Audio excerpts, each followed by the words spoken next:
Boa tarde. O programa Primeiro Escalão tem o privilégio, tem a honra de receber hoje nos estúdios da OTV o eterno pugilista Servílio de Oliveira, o primeiro boxer brasileiro a conquistar uma medalha nos Jogos Olímpicos. Ele conseguiu esse feito nos Jogos Olímpicos do México em 1968, quando ganhou uma medalha de bronze. Para conversar com o Servílio de Oliveira hoje nos estúdios da OTV, eu convidei o publicitário Sérgio Gentili, que vai fazer comigo essa entrevista. Servílio, muito obrigado por ter aceito o nosso convite para bater um papo sobre boxe, sobre os Jogos Olímpicos, sobre sua nova profissão, o direito.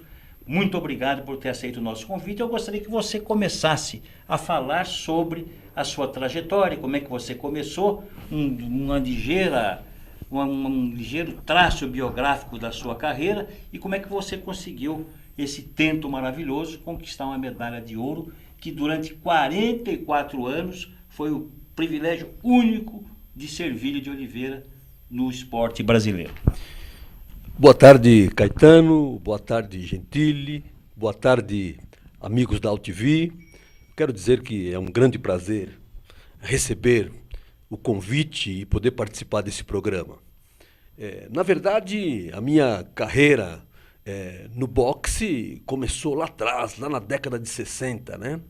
Quando surgiu... Ainda adolescente? Ainda adolescente, quando surgiu o Éder Joffre. Naquela época nós tínhamos poucos atletas de nome. Naquela época nós tínhamos a Maria Esther Bueno, naquela época nós tínhamos o Éder Joffre, tínhamos o Pelé. Pelé começando a carreira. Tínhamos... do mundo de 58. Exatamente. Filho, que ele também acabou sendo alijado, né, por problema de contusão. Exato. Tínhamos também o Ademar Ferreira da Silva, bicampeão olímpico, não é? O nome dele nunca foi muito falado, mas, pô, o sujeito ganhar 2 medalhas de ouro olímpica é algo excepcional, né?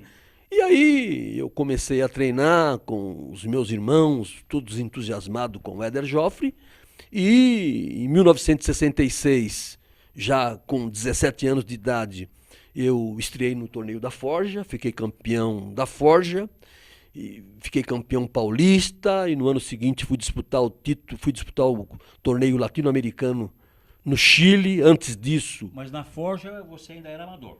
Amador. Depois aí você se profissionalizou logo depois da Forja? Não foi assim. Em 1966 eu fiquei campeão da Forja. Em 1967, eu fui defender o Brasil nos Jogos Pan-Americanos de Winnipeg, no Canadá. Em março de 1968, eu fiquei campeão latino-americano. E para disputar os Jogos Olímpicos, você tem que ser amador. Exatamente. Uma correção. Exatamente. Ganhei o título lá. E em outubro do mesmo ano, de 1968, no dia 24 de outubro de 1968, eu conquistei a 14ª medalha de um brasileiro nos Jogos Olímpicos. Só uma correção, não foi medalha de ouro, foi medalha de bronze, 3º lugar. E que você vai celebrar essa conquista no ano que vem, no dia 24 de outubro, o 50º dessa conquista. Quais são os projetos para você celebrar esta data, 24 de outubro de 2018, 50 anos dessa conquista espetacular? Vai ser as bodas de ouro, né? Eu estou muito satisfeito com o trabalho que se está fazendo com a formação de jovens. O meu filho, por exemplo, está fazendo um trabalho muito bom. Tem uns meninos que fazem um trabalho muito bom também no interior de São Paulo. E tenho aí o meu neto, não é? O Luiz Gabriel, que recentemente foi convocado pela comissão do boxe da Confederação Brasileira, e eu espero que ele faça um bom estágio lá e que possa, em 2020, ganhar uma medalha também. E para Tóquio. Exatamente. Sérgio Gentili, por favor. Maravilha ver isso de um neto, hein? Para um campeão como você, maravilha. Eu queria saber de você, eu sempre curti muito boxe, a partir dos meus tios, do meu pai, todo mundo fã incondicional de boxe, os grandes atletas do boxe naquela época. Então a gente sempre vibrou muito com boxe. Eu brincava com meu tio que foi campeão paulista durante um tempo. Mas nunca dei para coisa, nunca fui bom nessa coisa de luva. Mas, de qualquer maneira, eu estava querendo, tenho uma curiosidade muito grande em saber o que o MMA, com esse mix de lutas, de estilos, o que ele pode prejudicar o boxe como arte, porque no meu período de garoto a gente considerava boxe como uma arte, né? Porque tem os grandes estilistas, né, do boxe. Olha, francamente, eu penso que o MMA é uma modalidade que chegou para ficar. Nós sabemos que na vida tudo passa, não é? Tudo vai e volta. Veja, o MMA, por exemplo, é uma modalidade dura, é uma modalidade que o pessoal luta praticamente com a mão livre, não é? E se você for analisar, se você for olhar no tempo, lá atrás, lá antes de Cristo, não é? O boxe era um esporte onde não havia ringue, mão livre, onde não havia ringue, onde não havia categorias. Aliás, o boxe estreou lá atrás, na antiguidade, na 43ª dos Jogos Olímpicos da Antiguidade. Isso em 668 antes de Cristo. 668 anos antes de Cristo. E depois dos Jogos Olímpicos ele teve uma parada de 1501 ano até 1894, quando o Barão de Pierre de Coubertin instituiu o Comitê Olímpico Internacional. Aliás, o Comitê Olímpico Internacional ele foi posto em 1894 e 2 anos depois, em 1896, teve os primeiros Jogos Olímpicos da Era Moderna. O boxe ainda não entrou? O boxe não entrou. O boxe só entrou, e aí eu vou concluir a questão do Vale Tudo, Sim. do MMA. Porque o boxe, por ser um esporte muito duro, um esporte onde se machucava muito, porque o sujeito de 150 quilos podia lutar com um sujeito de 60, bastava que o sujeito de 60 quilos tivesse coragem, não é? Sim. E isso causou um trauma, e o boxe não pôde participar dos primeiros Jogos Olímpicos que se deu Na Grécia, não pôde participar dos segundos Jogos Olímpicos que se deu na França. O boxe só pôde participar do terceiro Jogos Olímpicos. Se não me falha a memória, nos Estados Unidos. Em St. Louis, nos Estados Unidos, em 1904. E por que pôde participar aí? O boxe pôde participar aí, por quê? Porque lá em Londres, o pessoal fez lá umas regras que se chama Rondon Rules, e que essa regra, ela dá sustentação até hoje para a movimentação e para as novas regras que se dá no boxe, que é proteger a integridade física do esportista. Mas o MMA, Servilho, é um esporte muito violento. Exatamente. Eu vejo alguns combates e eu fico muito impressionado com a violência e com a falta de, eu diria até de disciplina com relação às normas, às regras que norteiam qualquer esporte em lutas marciais. O jiu-jitsu, por exemplo, o judô, é um esporte disciplinado, que os atletas respeitam as regras, o boxe também. Então, fazendo um cotejo, eu acredito que o boxe é um esporte que ele ensina e passa normas de comportamento para o esportista, de uma maneira geral, não só o brasileiro, como o esportista de todos os lugares do mundo. Como é que você vê isso estabelecendo um cotejo entre o MMA, que é um esporte, eu digo, pela minha concepção, violento, demasiadamente violento, e o boxe, que é um esporte até chamado de nobre arte, né? Desde a sua criação. Sim. Como é que você vê? O boxe é chamado de nobre arte porque lá em Londres quem praticava boxe eram o pessoal de um bom nível, né? Sim.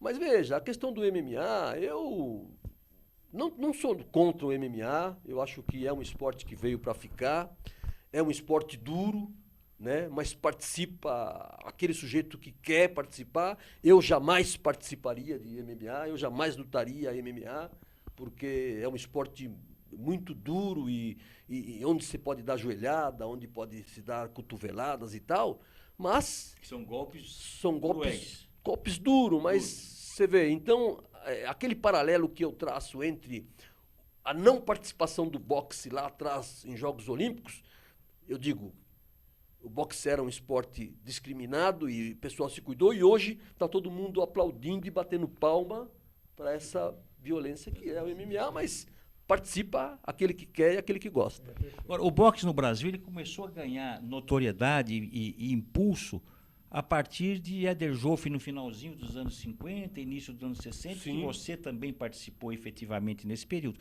Aliás, diga de passagem, Edson, o Servílio, Éder Joffre disputou os Jogos Olímpicos em Melbourne, na Austrália. 1956. E não venceu, e não conquistou a medalha. O Éder Joffre... O que houve? Que ele não, você poderia... Não, o que houve que veja. ele não conquistou a medalha com todo o talento mas... característico ao Éder Joffre? Não, o que ocorre é o seguinte, o boxe é uma caixinha de surpresa, né?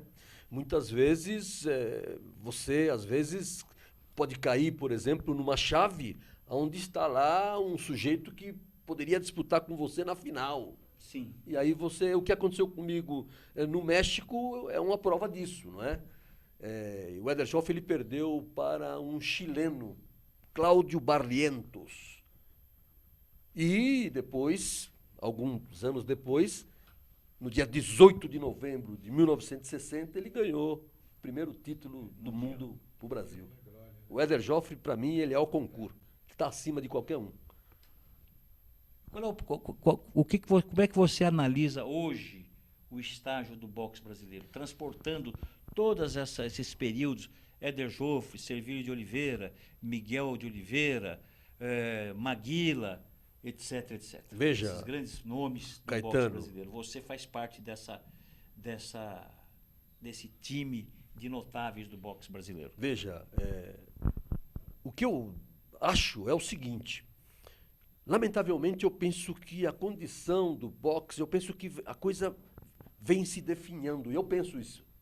Eu penso que os boxeadores, aquela galera antes da minha fase, foram melhores que a minha fase. Eu penso isso.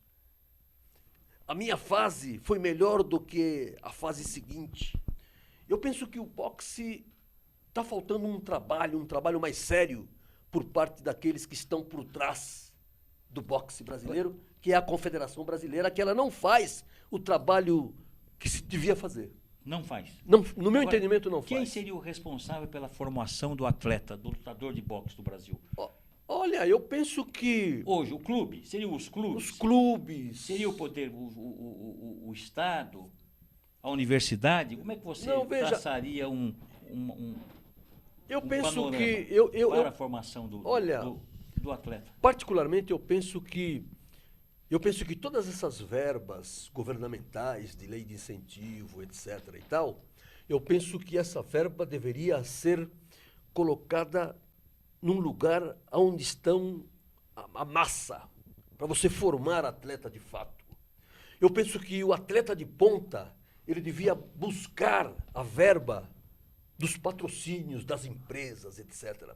E essa verba de lei de incentivo e etc., você devia trabalhar a base, porque aí você ia dar condições para os jovens que estão à beira da marginalidade. E você sabe, nós sabemos que o esporte é fundamental. Fundamental. Eu penso até que o boxe, que o esporte, ele poderia formar um tripé muito importante ao lado da cultura e da educação. Mas a confederação, que é uma entidade que se pressupõe que ela existe, tem como missão a formação do atleta, o cuidado com a carreira do atleta, dar estrutura para o desenvolvimento do boxe. Por que ela não faz isso? Olha, você muito bem colocou e criticou um minuto atrás. Olha, na verdade, eu penso que, infelizmente, o esporte no Brasil, ele deveria ser olhado de uma outra forma. Eu penso que o esporte no Brasil teria que ser feito como se faz, por exemplo, em outros países mais desenvolvidos no esporte. E nos Estados Unidos, por exemplo, quem forma o atleta é a universidade. E nos países socialistas é o Estado. Veja. China, Rússia, é o Estado. Só para você ter uma ideia, Cuba, que é um país diminuto, que é um país que é menor, tem uma população menor do que a cidade de São Paulo, estado de São Paulo. Que já formou grandes atletas do boxe. Cuba tem 11 milhões e 400 mil, mais ou menos, habitantes. População de São Paulo, praticamente. São Paulo tem 12 milhões. Menos um pouquinho. Né? É. Então, lá, sabe quantas medalhas Cuba já conquistou em Jogos Olímpicos? Cuba já conquistou 220 medalhas em Jogos Olímpicos. Enquanto que o Brasil, essa potência... 8 milhões e 500 quilômetros quadrados, 8 milhões e 500 mil quilômetros quadrados, uma população de quase 210 milhões de habitantes, tem apenas 127 medalhas. Por quê? Porque não há o interesse político de dar condições para o menos favorecido. Porra, vamos dar educação para esse povo. Eu acho que material humano não falta para trabalhar no esporte. Mas, infelizmente, as verbas são todas desviadas, não é? A gente tem visto aí e o dinheiro não chega onde tem que chegar. Gentili. Essa questão, ainda nessa questão que eu acho que era extremamente interessante, existe o mercado. Então, o mercado tem um apelo muito forte para tudo que representa o MMA, né? Existe uma atração muito grande pelo MMA, pela grana que o pessoal fatura em cima disso e tal. Isso não é uma coisa que a confederação deveria prestar atenção para levar um pouquinho mais de seriedade para o uso, por exemplo, do boxe, no caso, que é um esporte individual, para escolas onde o pessoal joga vôlei, joga futebol de salão, joga futebol quando tem campo, e, na verdade, desprestigia os esportes individuais, né? Eu não digo só o boxe, mas outros esportes também. Isso é uma coisa que deveria ser discutida no nível de direção mesmo, direção do esporte pela confederação, por exemplo, pelo Ministério do Esporte, alguma coisa assim. Olha, é aquilo que eu disse, né? Eu penso que os esportistas de renome deveriam estar, por exemplo, à frente das confederações. Lá em Cuba, por exemplo, os ex-atletas são todos dirigentes. A partir do momento que o sujeito deixa de participar, ele passa a ser dirigente. Os caras têm, por exemplo, uma boa cultura, os caras têm, por exemplo, um grande ensinamento, são todos formados, não é? E, lamentavelmente, aqui no Brasil, você não tem condições para se formar e aí fica difícil. Você está me propiciando agora um bom gancho para eu lhe fazer uma pergunta muito delicada, Servilho. Nós temos um ex-atleta, Carlos Arthur Nussmann, foi jogador de vôlei, participou de várias equipes, assumiu vários cargos de comando em entidades esportivas desse país, foi presidente recentemente, foi durante vários anos presidente do Comitê Olímpico Brasileiro e há um mês e meio, 2 meses atrás, acabou sendo preso, acusado de corrupção, de ter participado de um complô para a venda do Rio de Janeiro para ser a sede dos Jogos Olímpicos de 2016. Como é que você avalia isso? Olha, é lamentável. Gostaria de ouvir o seu comentário sobre esse é um problema que acabou com a reputação do Brasil no mundo, esse episódio que envolve o Comitê Olímpico Brasileiro. Olha, na verdade, esse é um problema seríssimo, né? Eu, particularmente, fiquei muito triste com essa situação, não é? Mas é algo que vem acontecendo não só lá no Comitê Olímpico Brasileiro, mas como também de maneira na política em geral. Nós temos visto aí os acontecimentos dos últimos tempos que todo esse tipo de coisa está jogando o nome do nosso país na lama, lamentavelmente, não é? Eu, particularmente, Caetano, eu fiquei muito triste, eu jamais pensei que esse tipo de coisa pudesse acontecer, principalmente quando disseram que... O evento foi maravilhoso, né, no Rio de Janeiro, os jogos. O evento foi maravilhoso. E o boxe finalmente conseguiu ganhar uma medalha. O boxe conquistou uma medalha de ouro, né? Foi bacana isso, foi muito bom, né? Mas eu penso que se o trabalho, não só do Comitê Olímpico Brasileiro, assim como também da confederação, ao invés de uma medalha de ouro, eu penso que nós poderíamos ter conquistado umas 2 ou 3. E por que não conquistou? Porque faltou um trabalho sério da Confederação Brasileira. Você diz do boxe. No boxe. No boxe. Mas também faltou o policiamento do Comitê Olímpico Brasileiro. Por quê? Porque um país que pretende fazer uns Jogos Olímpicos, como foi o caso do nosso país, já se sabia há 7 anos antes que haveria uns Jogos Olímpicos e que o Brasil estaria bem próximo de conquistar, você devia saber, olha, quem são os atletas que nós temos para defender o Brasil em 2016. Bom, em 2012, nós conquistamos 3 medalhas, depois de 44 anos, depois da minha medalha. Conquistamos uma medalha de bronze com a Adriana, a outra de bronze com Yamaguchi, Falcão, e prata com o Esquiva Falcão. Muito bem. O que o pessoal devia fazer?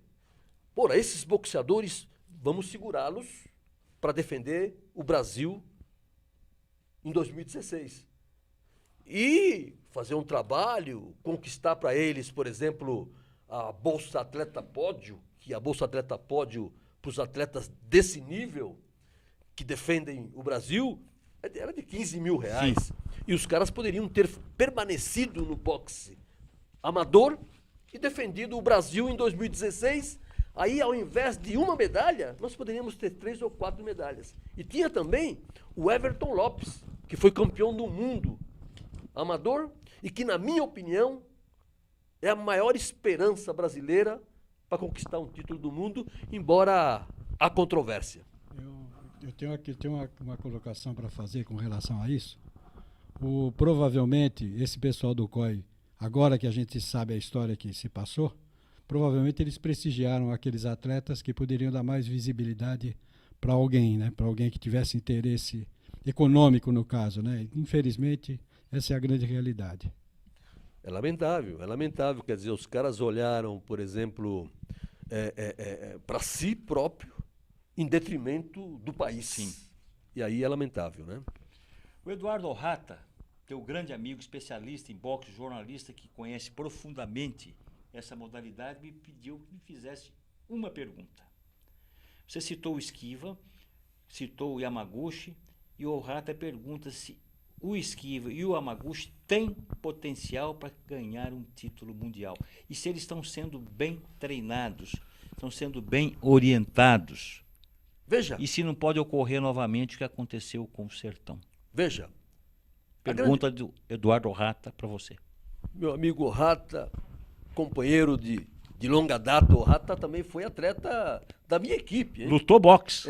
Treinou conosco lá em São Caetano. Veja, na verdade o seguinte, esses meninos, o Yamaguchi, o Esquiva, o próprio Everton, o pessoal às vezes fica meio triste comigo, porque eu não tenho bem as palavras. Eu sou um cara que lutei boxe, já apanhei muito, bati muito e continuo no meio.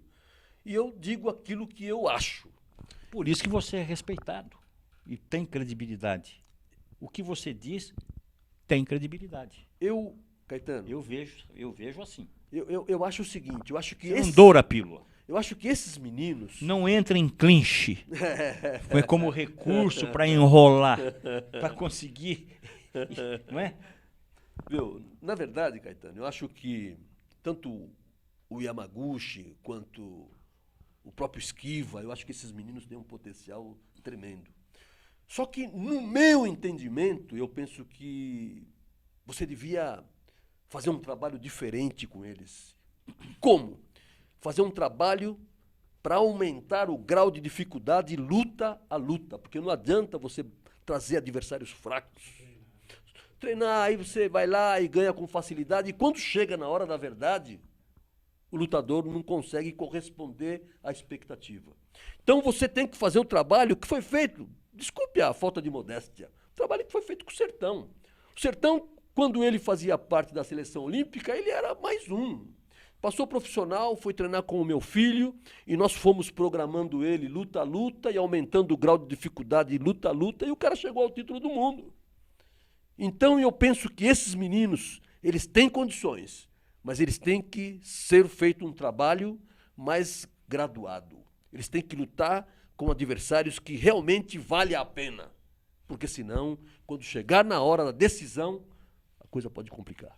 E o que você está fazendo hoje para o boxe brasileiro, Servilho? Com a sua experiência, com a sua vivência, com o seu conhecimento? Eu acho que a tua contribuição seria de extrema valia para o desenvolvimento do boxe no Brasil hoje. Visando, inclusive, os Jogos Olímpicos de Tóquio. Você teria que ter uma participação efetiva nesse trabalho visando o Japão. Veja, Caetano, agradeço suas palavras, né? Eu sou um tipo que venho trabalhando já há algum tempo no boxe. Nunca deixou de trabalhar, na verdade. Nunca deixei de Nunca trabalhar, deixou. mas lamentavelmente no Brasil é muito difícil. No Brasil, infelizmente, nós temos muitas dificuldades para poder atingir o alvo, é difícil. Eu venho batalhando há muito tempo, tentando formar projetos. Tenho um projeto aprovado da lei de incentivo, mas a gente encontra muita dificuldade. Você encontra muito mais pessoas para atrapalhar do que para ajudar. Eu sinto isso na pele, não é? E é lamentável, isso é lamentável. É lamentável. Eu soube por intermédio de um diretor do esporte, da Sociedade Esportiva Palmeiras, Luiz Cláudio Granieri, que aliás é teu fã, conhece a tua carreira nos mínimos detalhes. Ele me disse que o Palmeiras vai priorizar em 2018 uma plataforma para o desenvolvimento do boxe no clube. Olha, Sociedade Esportiva Palmeiras. veja, Me pediu que divulgasse isso e pedisse a sua opinião sobre essa iniciativa do Palmeiras. olha, na verdade, o treinador de boxe que está lá no Palmeiras, no meu entendimento, é um dos maiores conhecedores da modalidade. É um cubano que já está lá fazendo um grande trabalho, é meu amigo.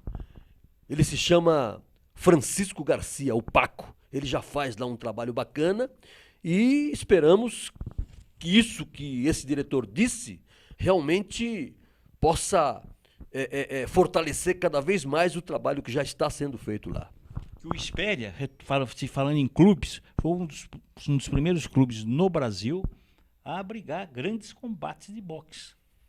Inclusive o Espéria, se me corrija se eu estiver errado, criou uma escola de boxe nos anos 40, 50, 60, que é um clube centenário, Espéria. Olha, eu... Procede? Veja, procede. E quando você volta no tempo, né? Você me faz lembrar, por exemplo, o Matarazzo, as firmas, as empresas, porque naquela época não havia patrocínio como tem hoje. Ou seja, as leis de incentivo, Bolsa Atleta, Bolsa Pod, não havia. Então, você, para ter condições, você tinha que ser olhado para alguma empresa que tivesse um departamento de esporte lá. E eu tive a felicidade de ser chamado pelo Antônio Ângelo Carolo, que Deus o tenha, para mim, um dos maiores treinadores que esse país já teve, e me levou para a Pirelli em 1966. Eu entrei para trabalhar na Pirelli. A Pirelli te patrocinou. Quer dizer, entre Também, aspas. também. Dizer, não, a Pirelli me levou lá para trabalhar, eu trabalhava Sim. lá. E pela manhã fazia a minha parte física, trabalhava das 8 até as 5 da tarde, saía às 5 horas da tarde e ia para treinar. Quer dizer, você tinha que trabalhar. Esse era o patrocínio que nós tínhamos naquela época. Mas eu, se não fosse a Pirelli, se não fosse o trabalho que foi feito, eu jamais teria conquistado o que eu conquistei dentro da modalidade. E a sua escola, Servilho? O que você pode falar sobre a escola que você criou e fundou? Nós temos imagem, inclusive, da sua escola aqui no nossa database do primeiro escalão. Ah, que bom, bacana. Vamos ver. Aos 65 anos, o ex-boxeador Servilho de Oliveira ainda exibe a agilidade de um campeão. Servilho entrou para a história do esporte nacional ao se tornar o primeiro boxeador brasileiro a conquistar uma medalha olímpica. há 45 anos na Cidade do México. A minha medalha em 1968 O menino ali foi no México, foi a lá no fundo tá o meu 14ª filho, medalha de... o Ivan. Essas imagens aí é uma imagem do filme 12 Rounds. Ah, aí está o Bolinha, o menino que poderá ganhar uma medalha. O Luiz. É, o Guilherme. Luiz Gabriel. Luiz Gabriel. Aí está o Sertão, quando ele ganhou o título do mundo. E aí está o Ivan, o meu filho menor, que é o pai desses dois meninos. Sabe muito de boxe, o Ivan. Teu filho. Técnico, meu filho mais novo. Técnico do Demian Maia. Já treinou com o Shogun Rua. Ele Esse é o Bolinha. Esse é o Bolinha, não é? Que hoje está bem maior já, está com 16 anos de idade. Recentemente foi convocado para treinar na seleção olímpica. E eu tenho uma grande esperança que esse menino poderá melhorar a cor da medalha. Eu acho que ele vai melhorar a cor da medalha. Neto, então podemos apostar na frase: neto de peixe, peixinho é. É, eu acho que sim. Hein? O garoto tem Neto potência. de peixe, peixinho é. É, o garoto tem potencial e treina com o pai dele, que também é um conhecedor. O pai dele nunca foi boxeador, mas desde criança viveu no ambiente, Sim. sabe muito. Qual vai ser a categoria deles? Olha, Ele chegando em Tóquio. Na verdade, hoje ele está lutando na categoria dos 52 quilos. Mosca. Na minha A categoria. mesma categoria. Que eu participei. Eu penso que lá no México, ele poderá lutar na categoria do México não, lá em Tóquio. Ele poderá lutar na categoria dos pesos galos, super galos, porque ele vai crescer, ele já cresceu bastante e vai ganhar com textura física. E para dar sorte, eu vou fazer uma sugestão para você. Pois não. Que ele use a camisa número 33. Ó, essa foi a camisa que eu ostentei no México, né? Exatamente. Por favor, Gentili. Muito Bom, bom. Servílio, a gente tem na tua história, a gente tem uma história importante para ser passada para essa garotada que está chegando aí, para a juventude de hoje. Você praticou um esporte que era um esporte solitário, embora você tivesse treinador, tivesse uma equipe, mas é um esporte solitário. Você cresceu, ganhou títulos, teve que truncar a sua carreira, foi obrigado a truncar a sua carreira, voltou depois com toda a força de vontade, mas mesmo assim não era recomendável que você continuasse lutando. Teve uma frustração nesse meio aí que eu queria que você contasse, mas você caminhou por uma trilha de empreender coisas, e empreender o social, empreender a formação dos jovens e tal. Eu queria que você falasse um pouquinho a respeito disso, dessa tua perseverança em fazer a coisa vingar. Veja, na verdade, essa questão, por exemplo, de você sofrer alguns percalços na vida, você tem que ser forte. Você não pode jogar a toalha. Sim. Você tem que continuar lutando, não é? Eu, quando parei de lutar, não é? Podia ter jogado tudo às favas, mas eu penso que a minha maneira de ser, depois do nascimento do meu filho, do José Luiz, não é? O apoio que eu tive dos meus familiares lá no Chile, isso foi me dando consistência, porque se você não tiver, por exemplo, firmeza, você vai para a sarjeta. Você que acostumado a receber tapinhas nas costas e tal, o pessoal se reverencia, sua bajulação, quando acaba tudo, se você não tiver o pé no chão, o bicho pega. E eu hoje continuo trabalhando, continuo com a meninada e acredito que o trabalho com a garotada é de fundamental importância, porque se você não conseguir fazer um campeão olímpico, um medalhista, um campeão do mundo, no mínimo, você vai ensinar o melhor caminho para você formar um cidadão amanhã. Os grandes campeões, Servílio, recebem bolsas milionárias. Sim. De todas as categorias, mosca, galo, pena, etc. Você Sim. foi um grande lutador, um grande pugilista, no mesmo patamar desses grandes pugilistas que hoje recebem bolsas milionárias. Não ganhou Uma nenhuma pergunta, pochete. você ganhou dinheiro com boxe? Infelizmente, não. Eu acho que eu fui vítima da época. Não só eu. Não ganhou dinheiro com Não boxe? ganhei. Aliás, não só eu.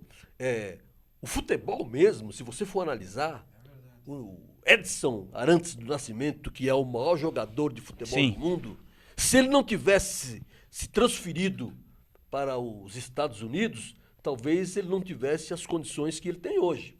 Porque eu conheço muitos outros atletas que jogaram junto com o Edson Arantes do Nascimento e que estão levando uma vidinha precária. Contemporâneos dele. Contemporâneo dele.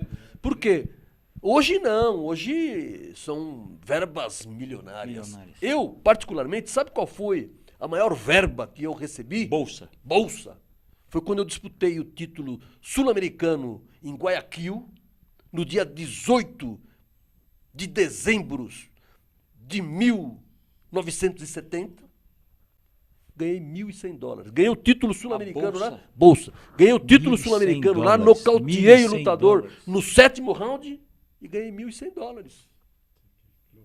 E lutei em Guayaquil, no Coliseu Cerrado. Coliseu Cerrado, quem conhece Guayaquil sabe do ginásio que eu estou falando. Nocauteei o sujeito no 7º round e tinha 10 mil pessoas no Você era estádio. campeão sul-americano. Não.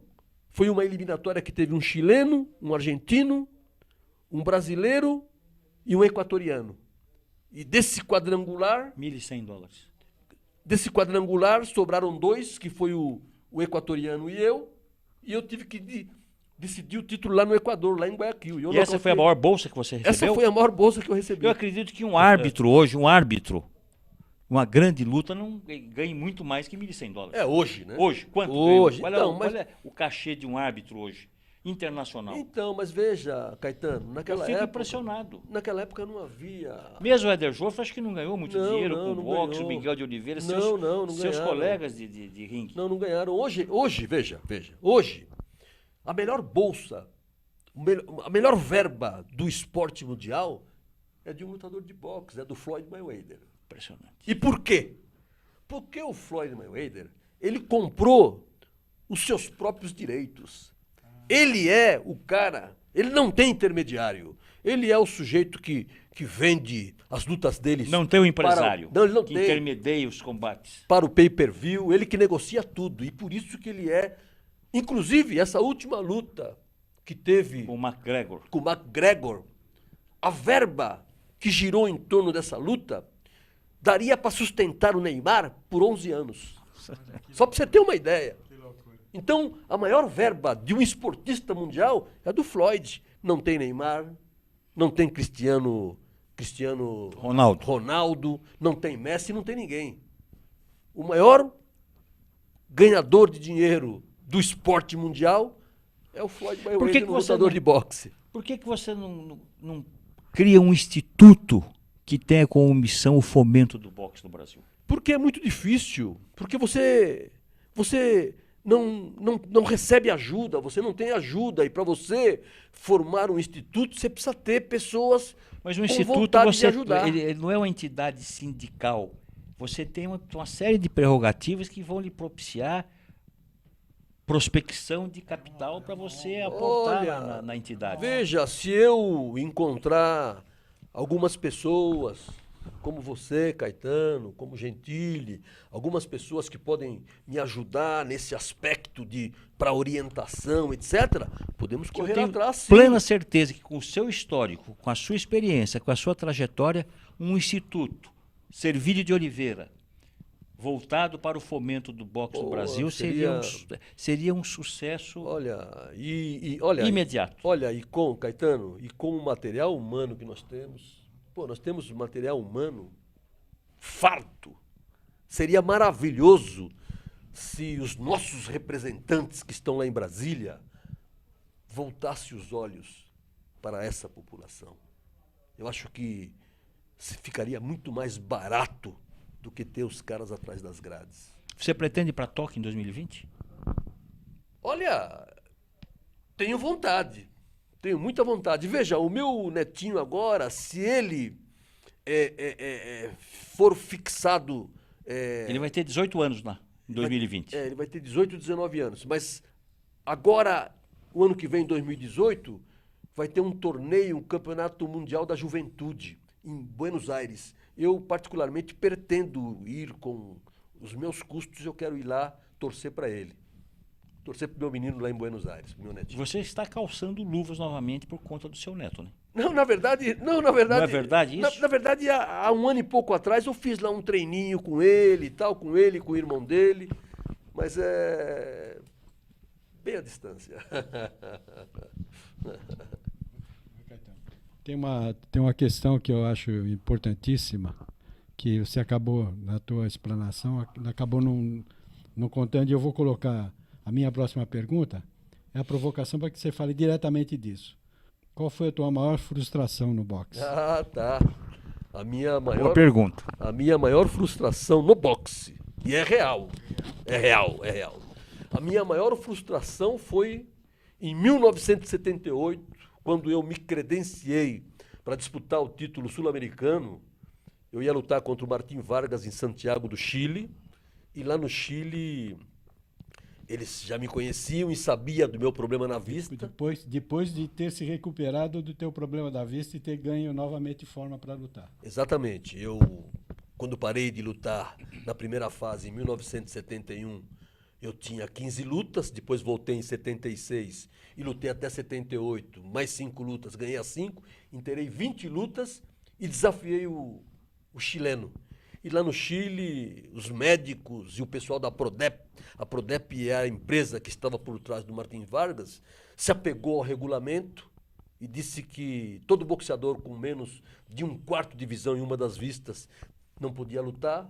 Se apegaram ao regulamento, dizendo proteger a minha integridade física, e não me deixaram lutar. E essa foi a maior frustração que eu tive, porque eu queria ter lutado no Chile contra o Martim Vargas, na casa da minha mulher, porque minha mulher é chilena, na casa dos meus 2 filhos, que nasceram lá no Chile, e eu não pude. Fale um pouco sobre a sua passagem no Chile, rapidamente. Olha, lá no Chile, eu cheguei lá em março de 1972, lamentavelmente, em 1973 teve lá o golpe militar, passei muito mal lá com o golpe militar, perdi emprego, etc. E permaneci lá mais uns 2 anos, e tendo que me retornar para o Brasil em 1975, foi no dia 10 de junho de 1975 que eu voltei, eu, minha mulher e os meus 2 filhos. E aí o Carolo, Antônio Ângelo Carolo, me arrumou para mim voltar novamente na Pirelli. O seu Carolo, eu tenho uma gratidão imensa por ele. Eu acho que o Carolo foi um segundo pai para mim. O Carolo foi algo espetacular, porque tanto na primeira fase da minha carreira, como na segunda fase da minha carreira, quando eu precisei dele, ele sempre esteve junto comigo. Você recentemente conquistou mais um pódio na sua vida profissional. Você se formou em Direito. Sim. Eu queria que você falasse um pouquinho sobre essa decisão, por que você voltou a estudar, voltou para os bancos escolares e escolheu o Direito como profissão. Que você me disse, está se preparando aí para a prova da OAB. Sim. E pretende exercer Sim. a advocacia. Olha, na verdade, eu sempre gostei do direito, mas o que mais me incentivou foi eu ter, por exemplo, um filho, não é, que é advogado, formado, é procurador federal, e ele tem me incentivado bastante, ele me incentivou muito. E em 2009 eu prestei o vestibular, passei no vestibular e conquistei o título de advocacia, né? E agora estamos trabalhando aí, fazendo cursinho, e no dia 19 agora vou participar da primeira fase e vamos ver. Não é fácil. E vai atuar em que área? Vou na trabalhista. Prática trabalhista. Eu gosto dessa matéria, tem outras que eu também gosto, mas a trabalhista eu acho que eu me adapto melhor, eu gosto mais. Se depender do seu talento para a dialética e a retórica, você será um grande advogado na tribuna. Pode ter certeza. Sem esquivas e sem clinches. Sérgio Gentili, muito obrigado. Infelizmente o nosso tempo está terminando. Meu amigo, e eu sou seu admirador, eu sou jornalista, mas admiro a sua trajetória como esportista, como mestre, como grande boxeiro. Quero agradecer a sua presença, por ter aceito o nosso convite para participar do primeiro escalão. As portas desse programa estarão sempre abertas para você. As suas considerações finais. Na verdade, Caetano, eu quero dizer que, puxa vida, me sinto honrado. Quando eu recebi o seu telefonema, eu fiquei surpreso, porque fazia já algum tempo que a gente não se falava, não é? E para mim foi uma honra participar desse programa, de estar aqui com você, de estar aqui com o Gentili, de estar aqui com o pessoal da AltV. Eu acho que foi um prazer, e é um prazer enorme, e espero, no futuro, em breve, ser convidado você novamente. voltará. Terá muita novidade. Muito obrigado, Caetano. O primeiro escalão volta na próxima terça-feira, às 16 horas, ao vivo. Até lá, muito obrigado.